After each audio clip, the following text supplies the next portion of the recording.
Um, Shona asks, how to reduce isolation? My 15-year-old daughter has not attended education in 2 years. She does not like people and it's really hard to encourage her to leave home. Shona, first of all, it sounds like she has clinical depression based on your explanation. So literally the worst thing possible for her is to stew in her room. Like, she needs to be outside of the house doing something, just literally just for like the fresh air and the sunlight, if nothing else. Because we as humans were not biologically built for that. But there is a little bit more that you can do than just force her to be outside every day. These are the things that you can do, actually. So really what you want to do is build connection and trust with her, and in turn that reduces overwhelm, and you can do that in 4 major areas. You can do that in feelings and sensations, meaning help her process through her feelings, help her process through the sensations that she's experiencing, and make sense of it all, and learn how to regulate it. One of my favorite things to do with people is to just say, okay, let's just stop for a moment and feel your feelings and try not resisting them. Because what happens when you try and fight your feelings and resist them, generally, I find that it gets more intense. You can try this right now. Try resisting whatever sensations you're experiencing. And you'll notice they're getting a little bit more intense. Now, if you just allow your feelings to happen, meaning like an art museum, you look, you do not touch, and you just see it, they get a little bit less intense. So learning how to process through feelings and sensations with somebody like a somatic experiencing practitioner or somebody that does any form of body-based somatic therapy is going to really help you process through all that stuff.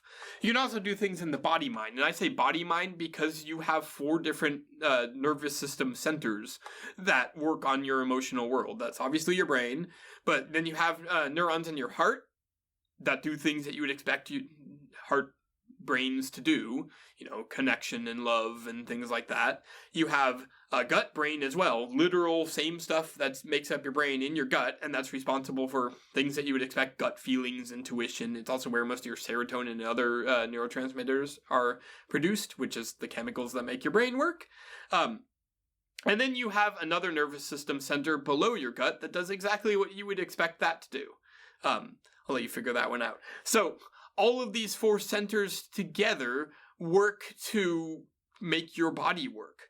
So if you are not eating enough, if you're not sleeping enough, if you're not drinking enough water, if you have too much adrenal fatigue, which, by the way, look into adrenal fatigue. It is something that is so often missed in people on the spectrum. They just go straight to behavior-based meds and skip over the fact that, in my opinion, most of the people that I work with, most of the clients that I take, most of the people that we work with just in, like you watching this right now, they have some degree of adrenal fatigue, and it is hilariously unknown. So go check into that. Something to talk to your doctor about. I use a natural system of medicine called Ayurvedic medicine, which is popular in India for that. But basically, eat, sleep, drink water, do the things you need to do to make sure that your body is functioning. Because if your body is functioning, it's really hard to do anything else. On the other side, you have the environment stuff. And for me, my favorite saying is environments cause tendencies. And what I mean by that is that the certain environment that you're in is going to cause certain things to happen, right? Like, if you happen to park yourself in a buffet, you're going to eat more not because you may be hungrier, but just because it's there. In fact, science shows that the number one indicator of your behavior is actually not your past history, your traumas, what you're diagnosed with, anything else. The biggest behavior indicator is just your environment. I mean, if you're in a room with a lot of chairs, you're going to sit more. That's it. It's as simple as that. But then you look at all the science that says like sitting all the day is bad for you. So basically, what I'm saying is that like the environment and the structures that you're in, both in an internal sense, your own internal environment, also in the external world, really, really influence you. So you need to make sure that the environments are built to, make sure things are good. If you're in dark cave of depression, then you're going to be more likely to be depressed. If your room has like a skylight in it, and if it has, a large window, or even just like a plant, or bright colors, or a nice painting, you're going to be a lot less prone to depression. I think the statistic is, it was related to sleep, that if you have enough light, artificial light shining through your window at night equal to one street lamp, you're at like a 40% increased chance of depression. So I know of literally nothing in the entire medical world that can increase depression by increase your risk of not getting depression by 40%, just by getting some blackout curtains. You know, that's what, like $20 at the hardware store? Might be a little bit more, but you know, it's not expensive, and you get a vast amount of improvement through doing those little environmental changes. The golden rule is basically the more like nature, the better. More sunlight, more fresh air, more open space, things like that.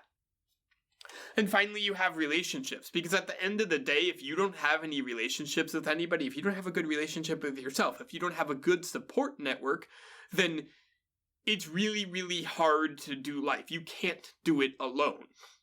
So you need other people, and you need, relationships there to serve you. So where do you start? Is you just pick whatever of these 4 areas is easiest to you. And then you go from there and say, okay, I'm just going to drink more water because maybe I'm just dehydrated all the time and I don't even know that. Speaking of which, let me actually hear. I'm going to preach into the choir and take my own advice. So, maybe it's drinking more water. Maybe it's changing your environment and going for a walk. Maybe it's getting with a somatic therapist. Maybe it's starting to go out and seek more friendships or just ask for help for somebody. You work with whatever area you have the easiest low-hanging fruit in, and you start there.